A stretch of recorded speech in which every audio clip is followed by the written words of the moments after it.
ప్రజలకు ఇచ్చిన హామీల విషయమై వారి నాలుక మడతపడుతున్న విధానాన్ని ఆంధ్ర రాష్ట్ర ప్రజలకు చెప్పదలుచుకున్నాం. ఎందుకు మడతపడుతుంది నారా చంద్రబాబు నాయుడు గారి నాలుక అంటే ఇది మొదటిసారా లేకపోతే గతంలో కూడా ఇలాగే జరిగిందా అని మనం పరిశీలిస్తే అమ్మ బాబోయ్ బాబు గారని అమ్మ బాబు గారు అని ప్రజలు ముక్కు మీద వేలేసుకుంటున్నారు. వారు ప్రధానంగా 50 రోజులు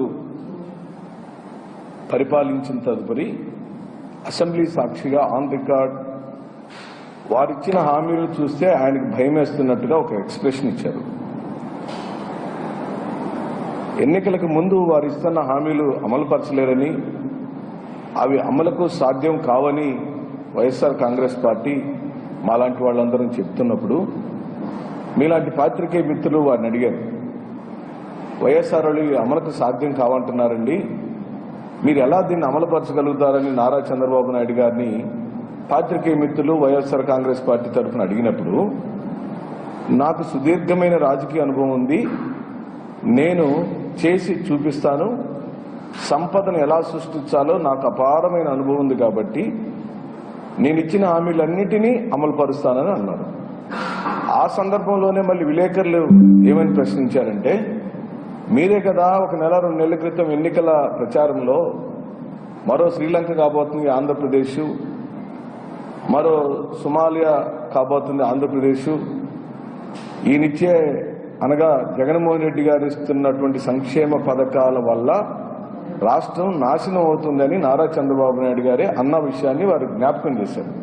మీరే అన్నారు కదా సంక్షేమ పథకాలని వృధా అని, సంక్షేమ పథకాలు ఏవి అవసరం లేదని, మళ్ళీ మీరే ఇప్పుడు సూపర్ 6 పేరుతో ఈ పథకాలన్నీ మీరు అనౌన్స్ చేశారు, ఇవి సాధ్యం కావని వైఎస్ఆర్ పార్టీ వాళ్ళు అంటున్నారు. అన్నప్పుడు నేను చేసి చూపిస్తానని ఇన్ని సంవత్సరాల అనుభవం ఉన్న చంద్రబాబు నాయుడు గారు ఈ రాష్ట్రానికి మాటిచ్చారు.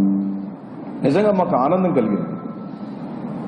చంద్రబాబు నాయుడు గారు సూపర్ 6 అంతా అమలు పరిస్తే చూడాలని మేము మనస్ఫూర్తిగా కోరుకున్నాం. 50 రోజుల పాటు ఎదురు చూసాం. ఇప్పటికే ఇసుక పాలసీని ఏ విధంగా కప్పదాటు వ్యవహారంతో చేశారో మనం చూసాం. మద్యం పాలసీని ఏ విధంగా చేస్తున్నారో చూసాం. తల్లికి వందనం దగ్గరికి వచ్చేసరికి ఏ విధంగా మాట్లాడుతున్నాడో చూస్తున్నాం. ఆ రోజు తల్లికి వందనం అమ్మఒడికి కాపీ రాష్ట్ర ప్రజలకు కాదు దేశ ప్రజలకు అందరికీ తెలిసిన సత్యమే. జగన్మోహన్ రెడ్డి గారు అమ్మఒడి పథకాన్ని ప్రతి అమ్మకు 15,000 రూపాయలు ఇస్తానని హామీ ఇచ్చి అమలు పరిస్తే దానికి బదులుగా పోటీగా నేను తల్లికి వందనం ఇస్తాను, ఆయన ఒక తల్లికి ఇచ్చాడు, నేను అలా కాదు ఇంట్లో ఉన్న ప్రతి పిల్లవాడికి చదువుకునే ప్రతి పిల్లవాడికి నేను 15,000 రూపాయలు ఇస్తాను అని ఎన్నికల ప్రచారంలో పెద్ద ఎత్తున వాళ్ళు ప్రచారం చేశారు. దాన్ని అమ్మలు అక్కలు నమ్మారు. చంద్రబాబు నాయుడు గారికి ఓట్లు పెరిగినాయి.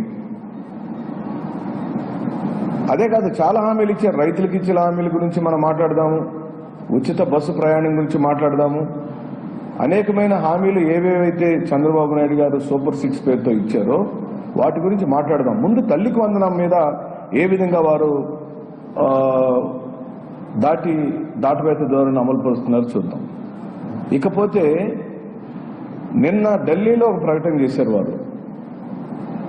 అంటే చంద్రబాబు నాయుడు గారి యొక్క రాజకీయ ప్రయాణం మొత్తాన్ని మనం గమనిస్తే ఎన్నికల హామీలప్పుడు ఒకలాగా, ఎన్నికలకు ముందు ఓట్లు అడిగేటప్పుడు ప్రజల యొక్క ఓటుని అడిగేటప్పుడు ఒకలాగా, ఓట్లు వేయించుకొని గెలిచిన తర్వాత మరోలాగా ప్రవర్తిస్తాడు అని చెప్పడానికి ఉదాహరణకు నేను కొన్ని సంఘటనలు చెప్తాను.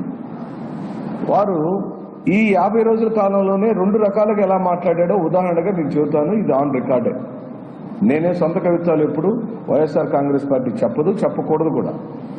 ప్రజలకు మీ జవాబుదారీతనంగా 40% ఓట్లను సాధించుకున్న వైఎస్ఆర్ కాంగ్రెస్ పార్టీ 40% ఓట్లను గెయిన్ చేసిన మాకు బాధ్యత ఉంది.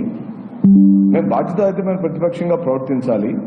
మీరు చేస్తున్న ప్రతి తప్పుని ఎత్తి చూపించటమే ప్రతిపక్షంగా మా బాధ్యత. ఆ బాధ్యతని వైఎస్ఆర్ కాంగ్రెస్ పార్టీ శ్రీ జగన్మోహన్ రెడ్డి గారి నాయకత్వంలో నిరంతరం మేము ఇలా